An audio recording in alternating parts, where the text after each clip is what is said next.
రే ఎలవా పొద్దున మొదలెట్టేశాడు. చెప్పండి నాన్నగారు. ఏంటి రోయ్? వినయ ప్రదర్శన.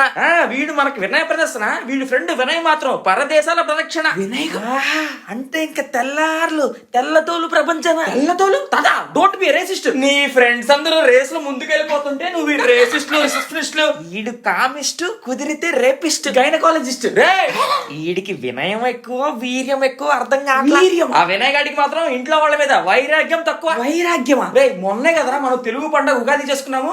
ఇప్పుడు అచ్చు తెలుగులో మాట్లాడితేనేమో అర్థం కాదంటారు. ఎంతకీ ఆడు వాళ్ళ ఇంట్లో వాళ్ళ కోసం ఏమే చేస్తా అన్నాడు. వాడు వాళ్ళ నాన్న కోసం కొత్త ఇల్లు కొనిస్తానన్నాడు. ఈ పిల్లల్ని కూడా అద్దింట్లోనే పెట్టేలా ఉన్నాడు.